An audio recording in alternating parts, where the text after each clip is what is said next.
my gate. And don't use those hands to put up that gate and stop me. When we touch, when we touch, when we touch, when we touch, I could be aggressive, I can be a savage. I just need your blessing. Say that I can never. Yeah. When we touch, when we touch, face down, so back it up. Let me get both of them legs and put them both behind your. Getting deep up in there. Feel your legs getting weak up in there. Yeah, face full of that. Yeah, I'm close, baby, don't push me. This is how it always should be. When we touch, when we touch, when we touch, when we touch, I could be aggressive, I can be a savage. I just need your blessing. Say that I can never. Yeah. When we touch, when we touch. All right, that's my guilty pleasure for the day, and that is Tank, When We, the clean version.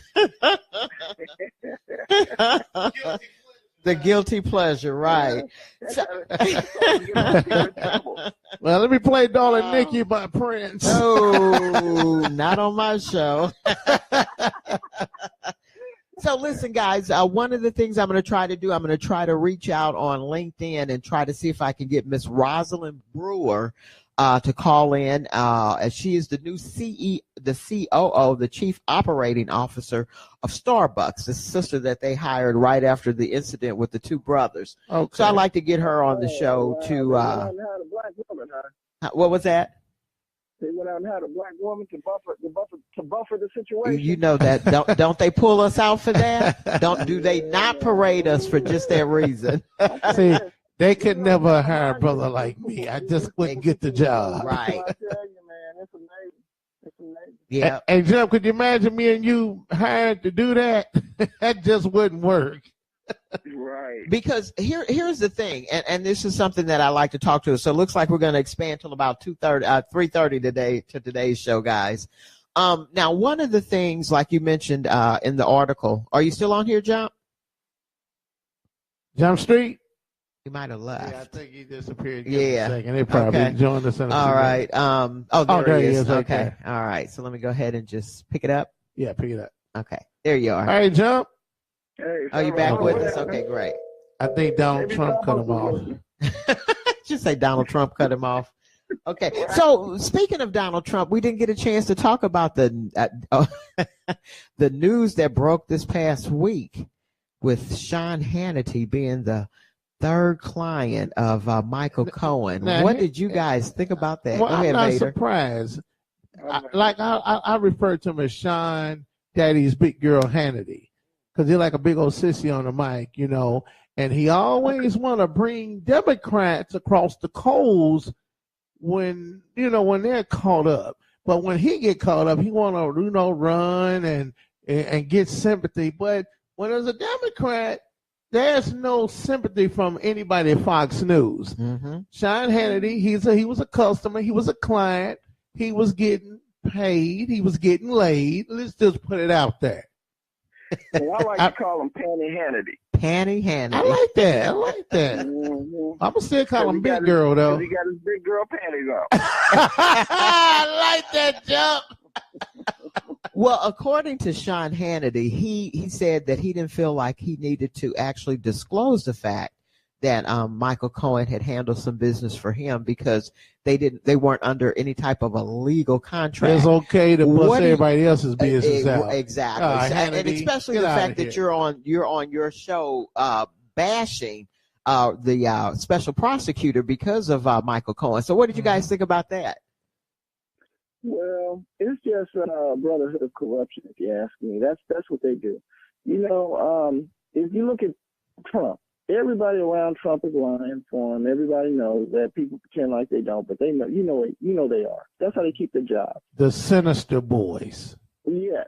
Spicer, who no longer is a part of the process, well, he's condemned to continue lying for the rest of his life, I would imagine, because he's already done it. Mm-hmm. He was on a talk show on Fox or CNN One, I forgot which one, but he got into a debate with the host of the show, the hostess of the show, and she asked him a question, and he got fired up about it. But the thing about it is, see, once you lie for the devil and once you work for the devil, you mark for life.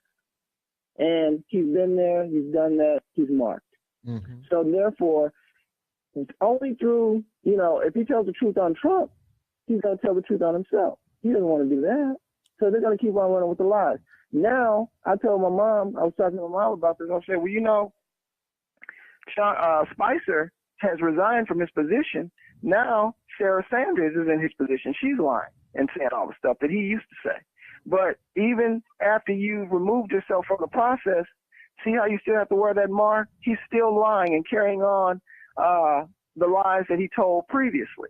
So there's really no way to escape it. No, but to keep your mouth closed. Yeah, and I guess considering with the environment that we live in, he can't do that because he's going to constantly be asked questions about it. I guess the only way to avoid that is not go on people's talk show. And Sarah Huckabee, yeah.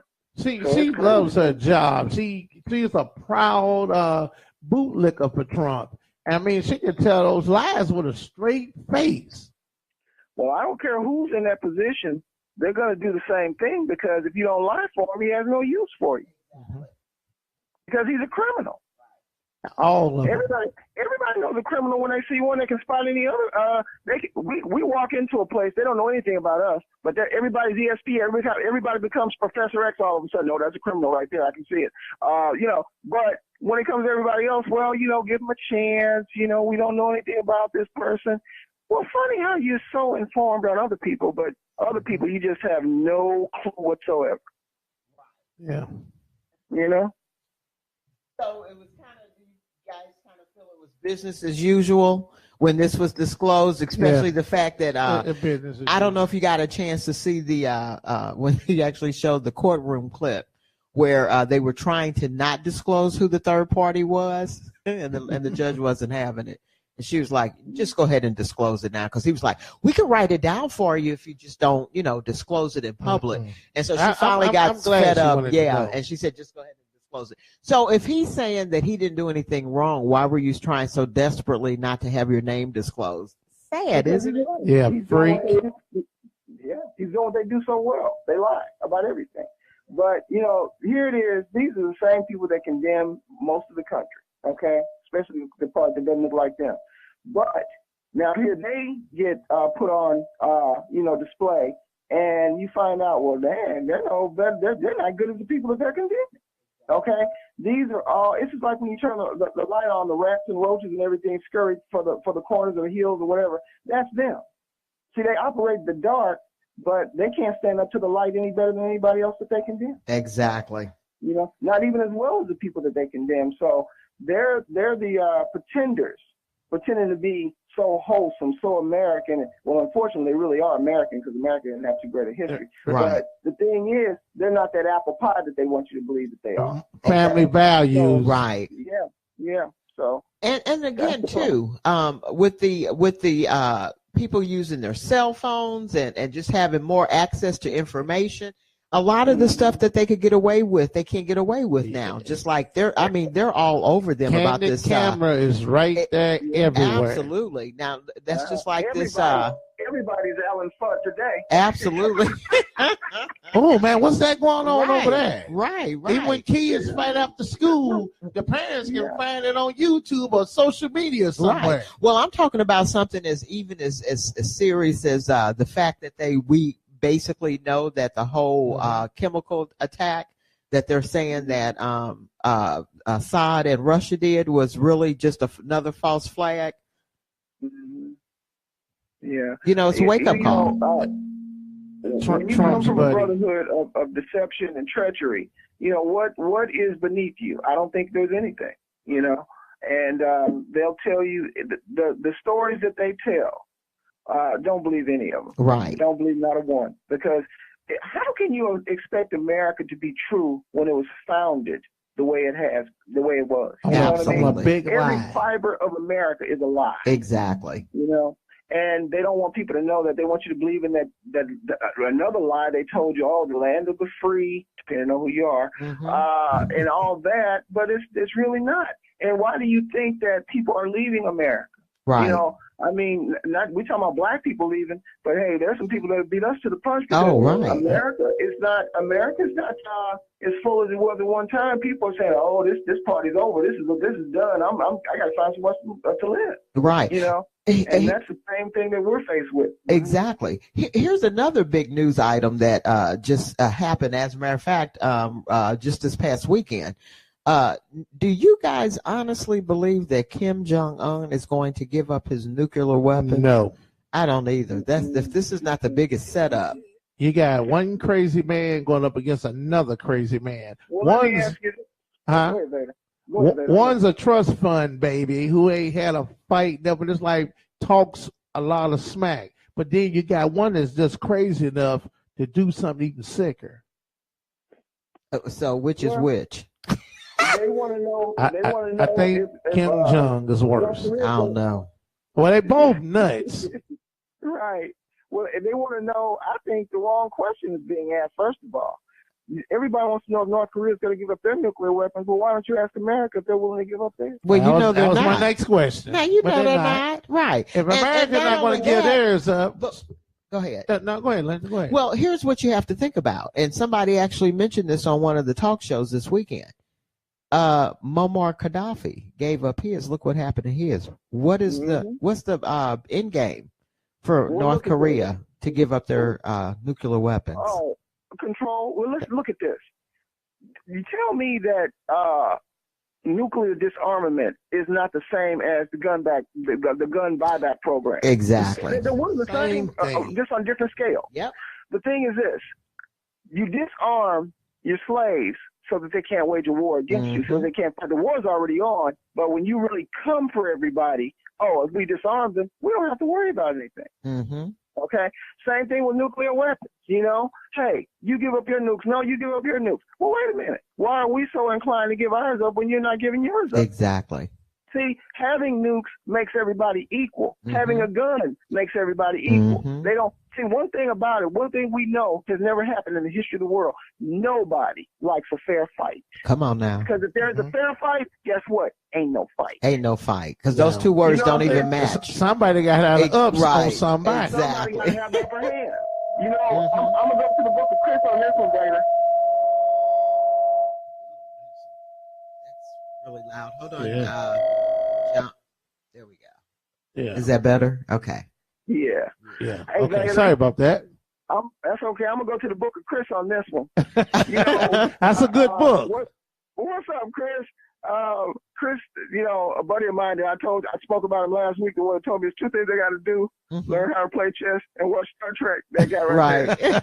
The thing is, he told me, he used to say some profound stuff back in the day. I got to give it to him. He said, "Man, you know what?" He said, "When two samurais when they come to meet and do battle," he said, "then they may walk for days to meet each other."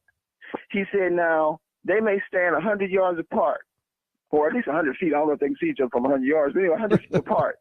And before they engage in combat, you know what they do?" I said, "What?"